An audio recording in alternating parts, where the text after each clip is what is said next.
네, 안녕하세요. 네, 이번에 새롭게 계명교회 부임하게 된 김정민 목사라고 합니다. 네, 반갑습니다. 네, 박수는 안 치셔도 돼요. 네, 아니 안 치셔도 돼요. 네, 괜찮습니다.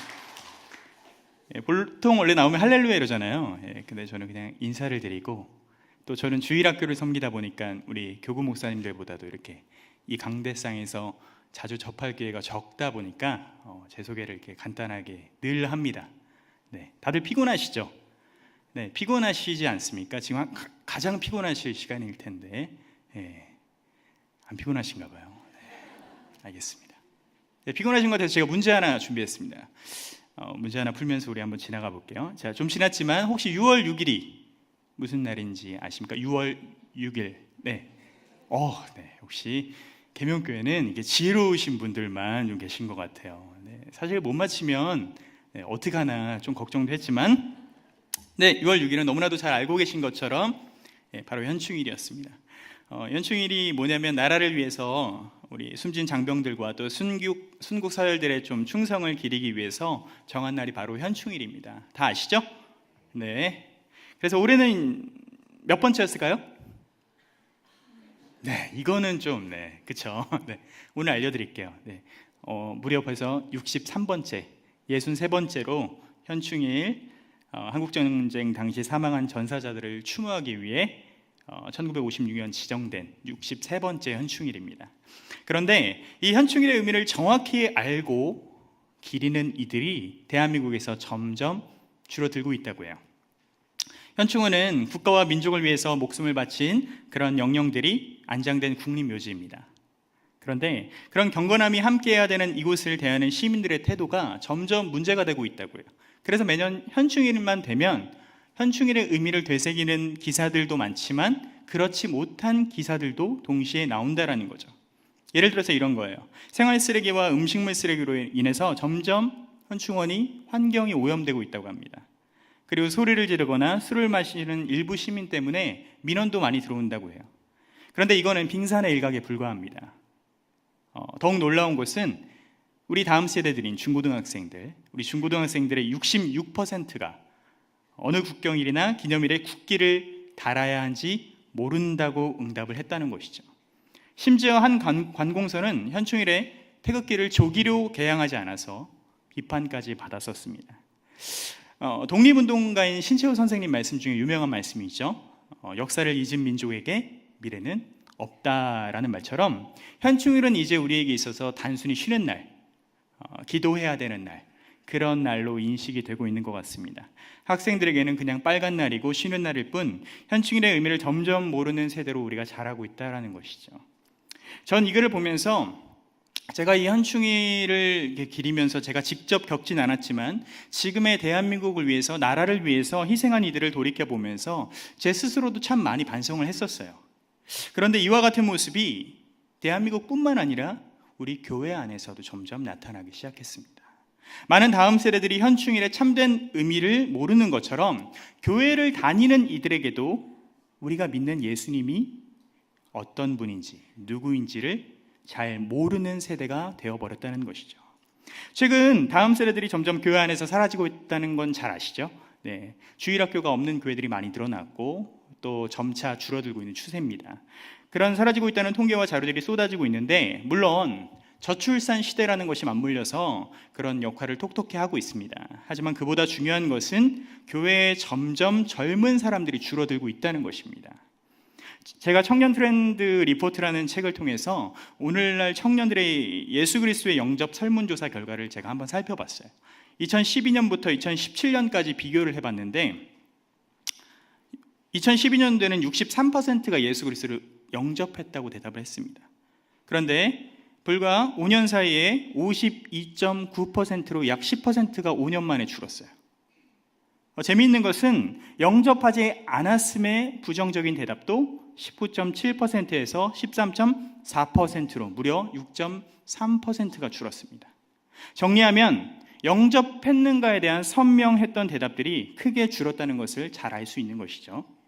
이를 통해서 영접이란 단어가 아주 가볍게 인식되고 있다는 것을 잘 보여주는 것입니다.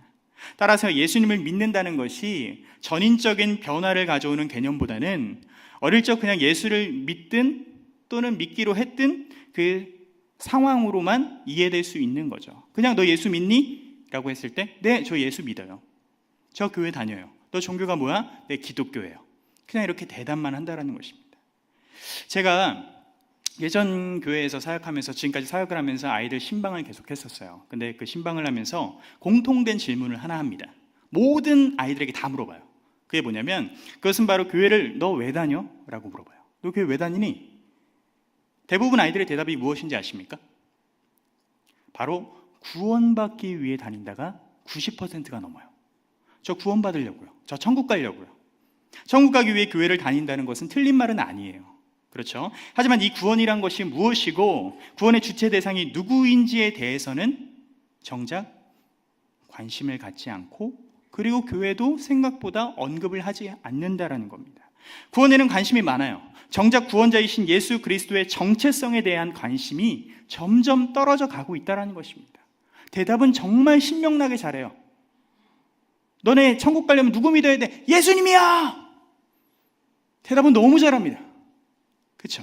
그럼 예수님이 누구야? 하나님의 아들이야! 그럼 삼위일체가 뭔지 아니? 그때부터 아이들의 목소리가 줄어들어요. 예수님의 정체성, 예수님이 누구인지 잘 모른다는 사실이죠.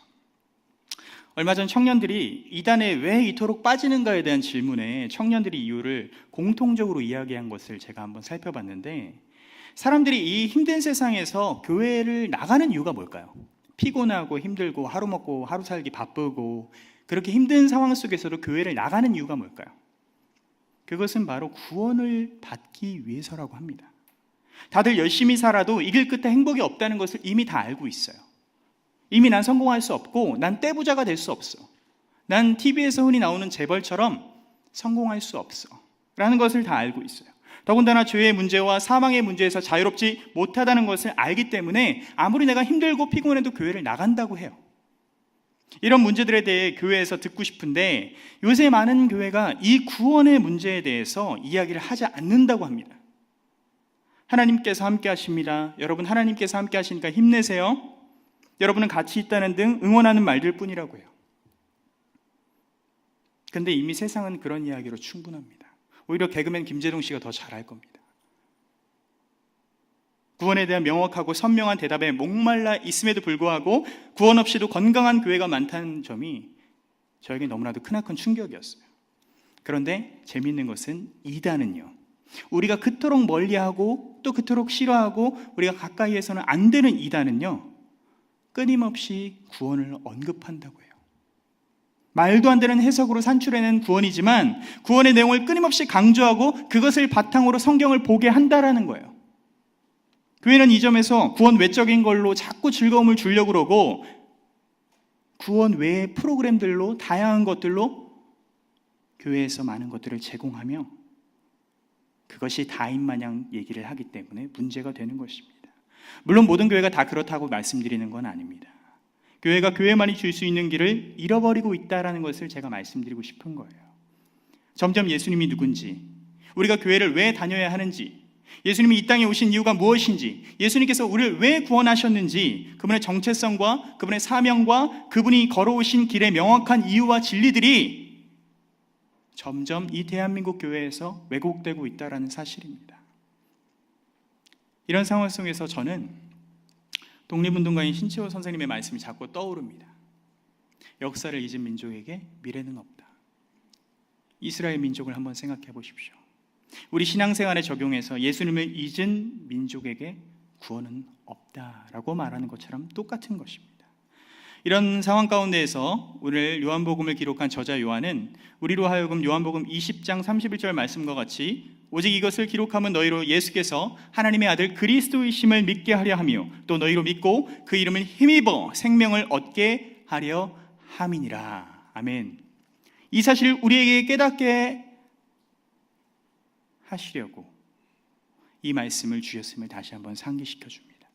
그리고 오늘 본문을 통해서 다시 한번 예수님께서 누구이신지를 말씀을 통해 오늘 함께 나누기를 간절히 소망합니다.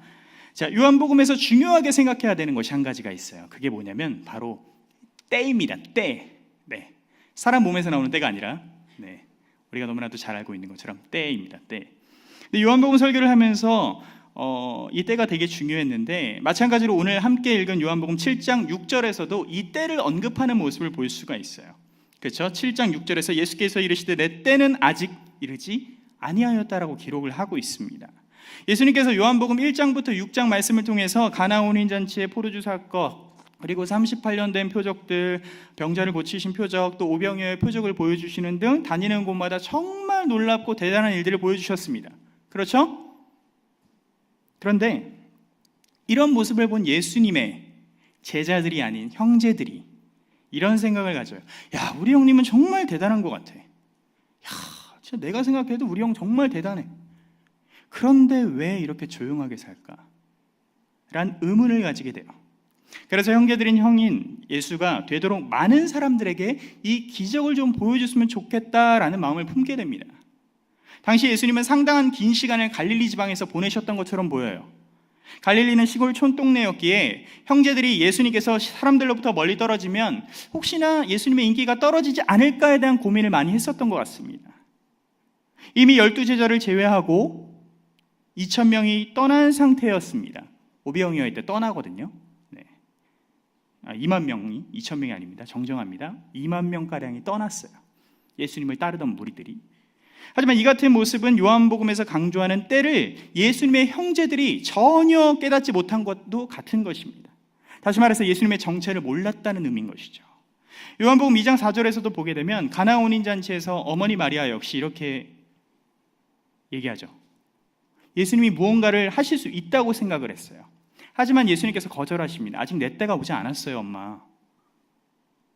주님의 생각의 중심에는 오직 십자가 그 구속의 때를 그리고 계셨습니다. 그런데 형제들의 생각은 달랐어요. 예수님의 형제들의 생각의 중심에는 예수님이 이렇게 기적을 보여서 그 대중적 인기와 성공을 원했던 겁니다.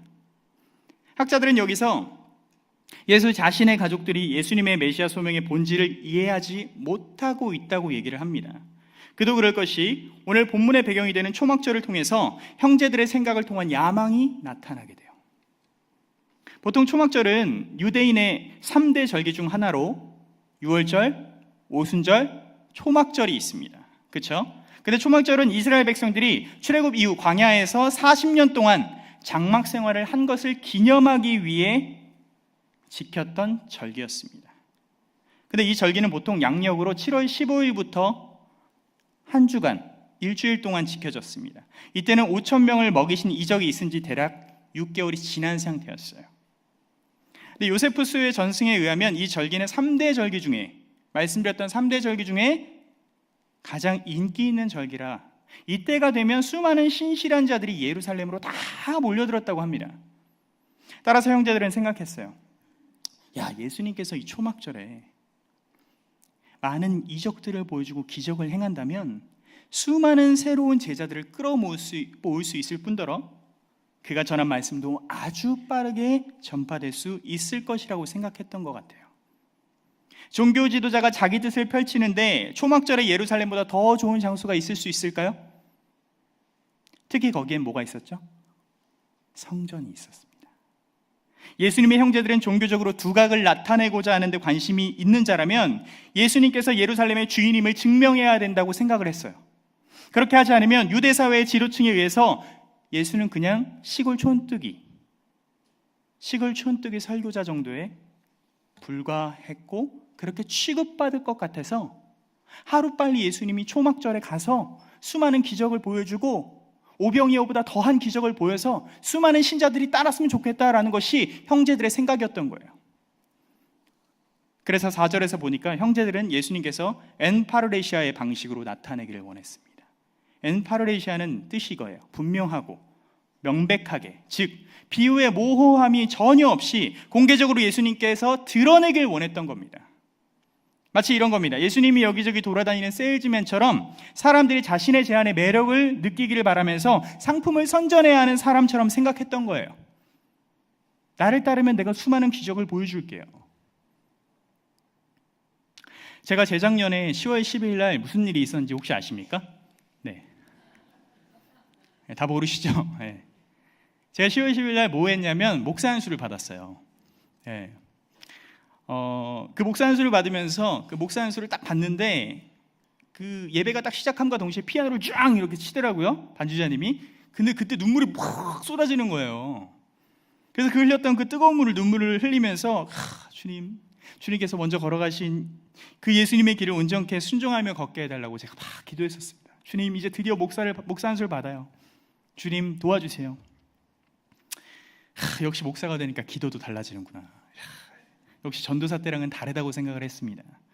말씀에 순종하며 바른 길을 걸어가리라고 다짐했던 때가 불과 2년이 채 안 됐어요.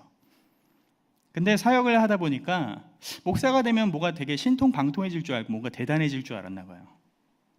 그런데 이미 여러 차례 제 생각대로 하나님의 뜻을 움직이려고 할 때가 더 많아지고, 기도로 하나님의 뜻을 구하면서도 내 생각이 앞설 때가 많고, 인내하면서 기다려야 되는데 오히려 이것이 하나님의 뜻인 마냥 포장해서 사역할 때가 더 많았습니다. 이미 한번 해봤다고 교만하면서 우쭐한 모습도 드러내고요. 그것이 예수님의 의인 마냥 내 의도 많이 드러냈습니다. 그리고 뭔가 잘 되고 부흥이 되고 애들이 변하면 그게 하나님께 영광 돌리고 이게 모든 것이 하나님의 뜻이고 하나님의 은혜인데 내가 했다라는 생각이 자꾸 내 마음에 드는 거예요. 더 주님을 찾고 더 주님께 매달려야 할 때가 초년 그런 전도사 시절 사역을 시작할 때 그런 마음들이 있었거든요. 그래서 제 별명이 되게 하얀 동아지와 같다고 옆에 사역자들이 많이 얘기해 줬습니다. 되게 순수하다고. 그렇죠? 생기고 되게 순수하잖아요.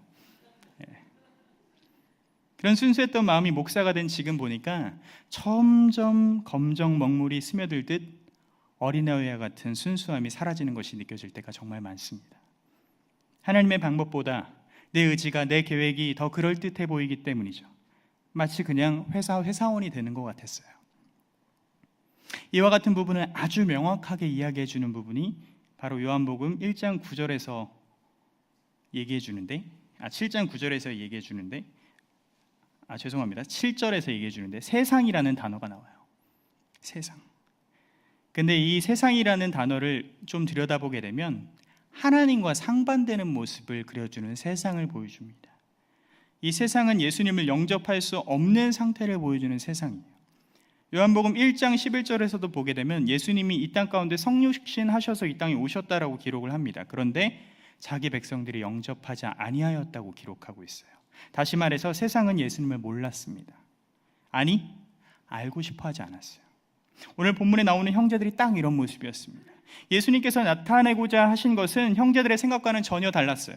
예수님의 형제들이 원했던 굉장한 이적들을 통해서 예수님의 영광을 드러내는 것이 하나님의 계획이 아니란 것입니다. 쉽게 말해 세상의 방법이 아니란 것이죠.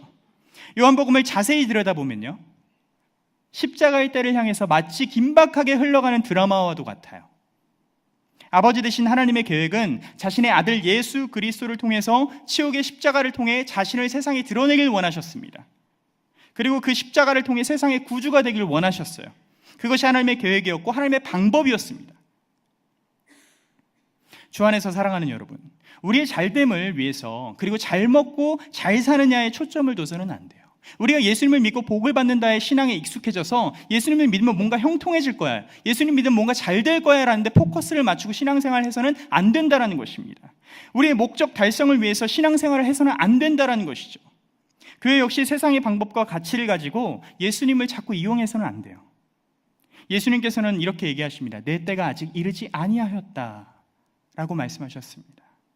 하지만 우리 야망과 우리 생각대로 하는 그들에게 예수님께서는 오히려 너희 때는 늘 준비되어 있다라고 말씀하셨어요. 이 말씀은 그들이 행하는 일들에는 하나님 앞에선 아무런 의미가 없다라고 이야기해 주는 것입니다. 7절 말씀처럼 예수의 형제들은 세상에 속해 있기에 정해진 때라는 것이 존재하지 않는 것이죠. 예수님께서 형제들을 향해서 너희들은 세상에 속해 있고 세상은 자기 사람들을 사랑하기 때문에 세상이 너희를 미워할 수 없다고 말합니다.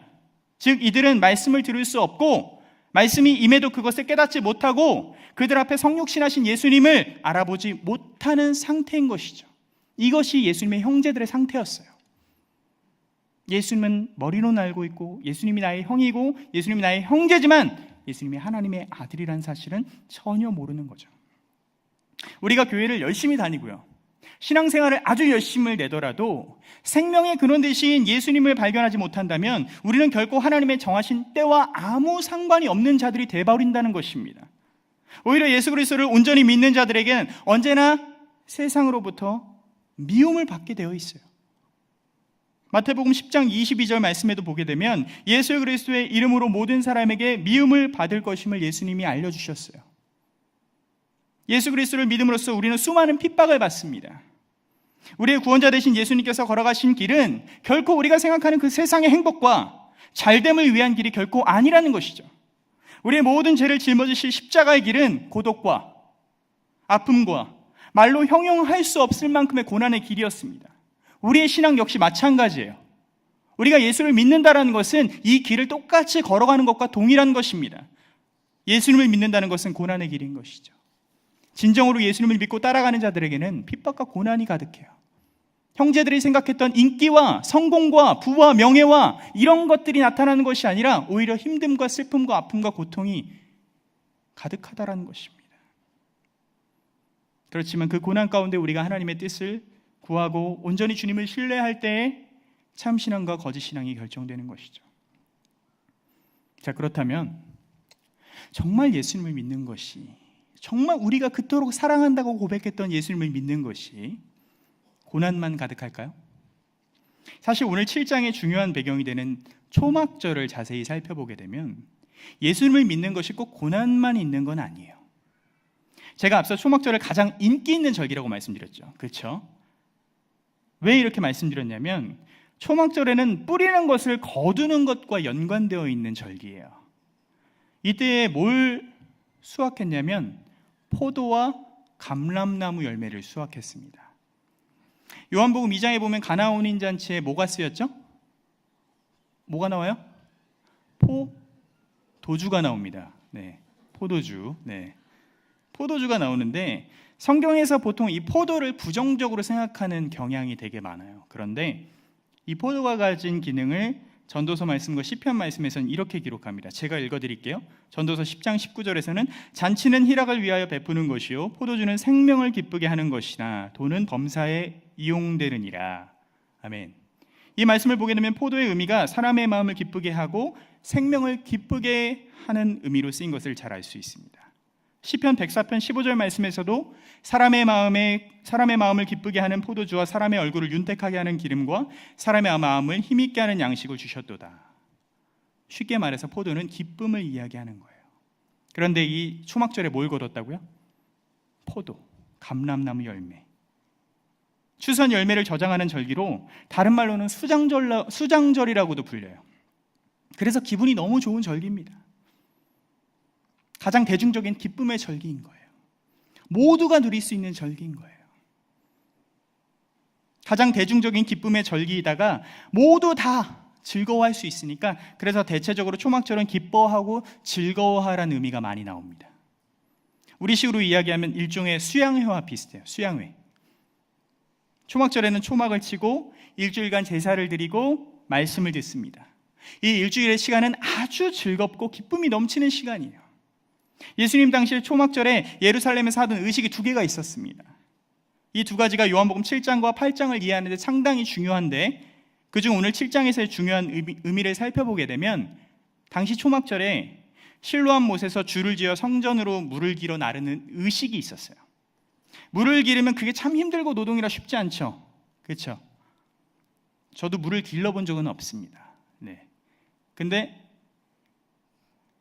이게 저희 수련회 갔을 때 청년 때 이렇게 시골로 수련회 갔다가 우물 이렇게 퍼서 올리는 게 있었는데 그거 한 10번 하니까 힘들더라고요.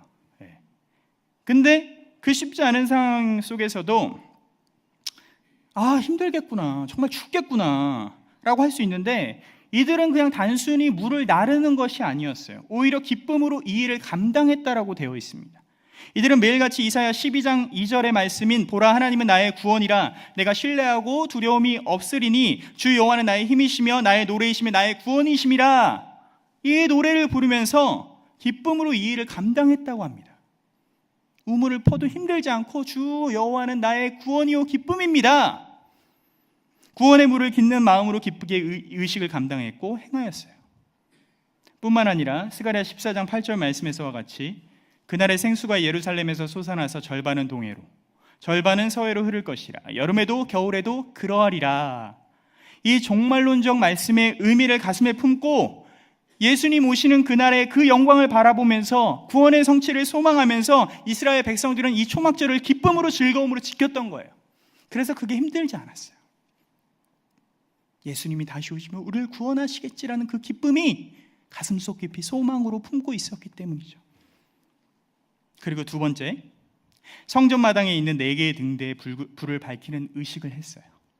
스가랴 14장 7절 말씀에 보게 되면 여호와께서는 아시는 한 날이 있으리니 낮도 아니요 밤도 아니요 어두워갈 때에 빛이 있으리로다 라고 기록하고 있습니다. 당시 유대인들이 어떤 상황인가요? 기쁘고 행복한 생활을 보내고 있나요? 아닙니다. 페르시아, 그리스, 로마의 지배를 연달아 받았던 상황이었어요. 그들은 절망 속에서 메시아가 오기를 간절히 기다렸습니다. 우리 대한민국도 마찬가지 아닙니까?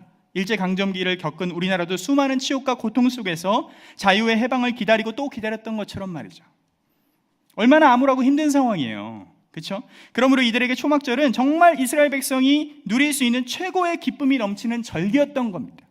내가 이렇게 힘들고 수많은 강력한 대제국 앞에 지배를 받고 힘들지만 우리의 메시아 되신 예수 그리스도가 오셔서 우리를 구원하신다는 그 사실이 너무나도 기뻤기에 그 힘들고 암울한 상황조차 이길 수 있던 것이죠. 하나님의 약속을 바라보면서 그날을 기다리며 미리 그 기쁨을 맛보고 누리는 것이 바로 초막절이었던 거예요. 그래서 이 초막절이 상당히 중요한 것입니다. 이 초막절 배경을 오늘 함께 읽지는 않았지만 요한복음 7장 39절에서 생수의 강이 되신 예수 그리스도와 연결이 돼요. 이 초막절을 통해 저자 요한이 주고하자 하는 메시지는 이런 겁니다. 너희가 바라는 종말론적 성취가 너희가 그토록 기다리던 그 구원의 성취가 예수 그리스도를 통해 일어나고 성취된다. 그리고 시작된다는 것을 이야기해요. 쉽게 얘기해서 예수님은 철저하게 하나님의 계획과 하나님의 관점에서 때를 이해하시고 행동하시는 거예요. 그리고 명절인 초막절이 끝나갈 때쯤 예수님께서 7장 37절부터 38절에서 서서 외쳐 이르시되 누구든지 목마르거든 내게로 와서 마시라고 말씀을 하세요. 38절에서 생수는 구약의 많은 물들을 상징합니다. 그리고 이 물의식 자체는 오직 비만이 가져다 줄 수 있는 풍작과 풍성한 열매 맺음을 상징하는 거예요. 따라서 영적인 비를 이야기하는 것인데 제가 쉽게 풀어서 말씀을 드리면 초막절을 통해 초막절에 모두 참여한 자들은 모두에게 내가 영적인 비를 부어주겠다 라고 말씀하시는 거예요. 이 초막절에 참여한 모든 이들에게 하나님의 약속들에 미리 참여하는 날이었음을 미리 맛보여준 것이죠. 예수 그리스도를 통해 초막절에 미리 보여준 모든 것이 오직 예수 그리스도를 내게로 와서 다 마셔라, 생수의 강과 생수의 근원이 되신 예수 그리스도를 믿음으로써 이 초막절의 기쁨을, 너네들이 그토록 기다리던 그 기쁨을 나를 통해 이제 누리게 될 거야 라는 것입니다. 여기서 그치지 않고 더 나아가서 39절을 통해서 그 영적인 비가 즉 생수의 강이 그리스도 안에서 흘러나옴을 선포하십니다. 초막절을 통해서 영적인 비를 부어주겠다고 약속하셨죠? 이 영적인 비는 즉 성령을 통해서 우리에게 주시겠다는 것을 이야기하신 겁니다. 누구든지 목마르거든 내게로 와서 나를 믿는 자는 마시라고 말씀하신 예수님으로부터 이 성령의 차고 넘치는 생명과 능력이 넘쳐난다라는 것입니다. 물론 아직은 성령이 주어지지 않았어요. 이때는, 지금 말고요. 이때는. 왜냐하면 예수님이 영광을 받으셔야만 성령이 오시기 때문이죠. 따라서 요한복음 전체가 예수님이 영광을 받는 그때를 향해서 달려나가고 있는 거예요. 우리에게 생수의 근원 되신 예수님께서 우리에게 성령을 주시기 위해 말입니다. 자, 그렇다면 우리는 여기서 질문 하나를 던져볼 수 있어요. 예수님을 믿는다는 것은 무엇인가? 기독교 신앙이라는 것이 무엇인가? 목마른 인생들을 향하여서 깊은 목마름, 지금 너네가 겪고 있는 그 갈증, 목마름은 오직 하나님만이 해결하실 수 있다는 것입니다. 어떤 대체물로도 채울 수 없는, 유일하게 해결할 수 있는 것은 오직 하나님만이시다 라는 것을 나타내고 있는 거예요. 따라서 진정한 아름다움은 오직 하나님이시다 라는 것을 오늘 말씀을 통해서 보여주고 있는 거예요. 영혼의 만족은 오직 믿음이고 영혼의 목마름 채워지지 않는 그 믿음, 깊은 갈증으로 인해 채움받고 싶어하는 이들의 달콤한 생수의 역할을 하시는 것은 오직 예수 그리스도라는 사실을 오늘 말씀을 통해서 나타내주고 있는 것입니다. 그리고 그 영광을 받으시려면 그리스도의 죽으심과 부활이 필요하다는 것이죠. 왜냐하면 십자가에 못 박혀 죽으신 사건은 최악에 낮아지신 사건이었죠. 그런데 저자 요한은 십자가를 오히려 영광의 자리라고 이야기를 합니다. 왜냐하면 오직 십자가 사건을 통해서만 온전히 하나님의 뜻이 이루어지는 것 그 자체가 바로 하나님의 영광이기 때문이에요. 그러므로 예수님의 죽음과 부활로 성취되는 것이 바로 성령을 주신다는 사실을 7장 전반에 걸쳐서 저자 요한은 이야기하고 있는 겁니다. 그리스도를 통해 성령이 주어진 우리의 삶에는 기쁨이 넘친다. 요한복음 2장에서 기록하고 있는 것처럼 하나님과 예수님이 교통하시며 누리시던 그 기쁨이 내 잔이 넘칠 만큼 풍성히 넘친다는 것을 오늘 말씀을 통해서 나타내는 것이죠. 따라서 그리스도인의 삶에서는 빼놓을 수 없는 이 사실이 예수 그리스도를 믿음으로써 하나님의 사랑을 날마다 경험하고 느낀다라는 것입니다. 로마서 5장 5절 말씀처럼 하나님의 사랑이 우리 마음에 부음받음을 경험하는 것처럼 말이죠. 주 안에서 사랑하는 성도 여러분, 예수님을 믿는 우리들은 이 세상을 십자가의 관점과 하나님의 방법으로 바라봐야 됩니다. 세상이 중요하게 생각하는 세상에서의 승진과 성공의 차원이 아니라 실제로 하나님의 뜻을 이루는 것이 하나님을 영화롭게 하는 것임을 잊지 마십시오. 그것이 영광을 받는 것이고 그것이 십자가의 길인 것입니다. 그리고 그 십자가의 방법과 때는 항상 같이 간다는 사실을 명심하십시오. 마치 내 인생이 쨍하고 예수 그리스도를 믿음으로 해뜰 날이 오는 것이 아니라 신앙이라는 것은 하나님께서 주신 소명을 따라 십자가인 즉 자기 부인의 길을 걸어가는 거예요. 하나님의 뜻을 행하려면 갈망이 늘 우리 안에 가득 차 있어야 됩니다. 그래야만 그리스도를 알고 하나님에 대한 목마름으로 그리스도를 믿을 수 있는 거예요. 우리 안에 있는 갈망을 무엇으로 채우실 것입니까? 아직도 우리가 생각하는 예수님 믿고 복받고 건강하고 물론 좋아요. 그게 성경에 전혀 없다라는 건 아닙니다. 하지만 더 중요한 본질은 거기에 있지 않다라는 것이죠. 아직도 세상의 가치와 부와 명예로 채울 것입니까? 그리스도가 주시는 성령으로 채울 것인가요? 아니면 헛된 자기만족인 우상으로 채울 것인지 우리는 영적으로 분별해야만 합니다. 우리의 생각보다 하나님의 말씀으로 우리의 삶을 채워야 한다라는 것이죠. 마지막으로 제가 이 이야기를 하고 마치겠습니다. 예전에 제자 광성교회의 박한수 목사님이 설교 중 인용한 것을 인용하겠습니다. 오른편 뺨을 치거든 왼편도 돌려대라. 억지로 우리를 가게 하거든 그 사람과 심리를 동행하고 원수를 사랑하며 박해하는 자를 위하여 기도하라. 마태복음 5장부터 7장 산상수훈 말씀 중 한 말씀입니다. 인도의 민족 운동자였던 그분 아시죠? 네. 머리가 잠깐 삐까번쩍하신 분. 네. 아시죠? 네, 맞습니다. 잘 맞추시네요. 네. 간디가 성경을 읽고 가장 감동받은 부분이 어디냐면 산상수훈이라고 해요. 간디의 비폭력주의 철학이 바로 이 산상수훈의 영향을 받았다고 합니다. 만약 여기에 계시는 근데 그가 이제 인도에 있는 많은 선교사님들을 이렇게 한데 모아놓고 이런 얘기를 했다고 해요.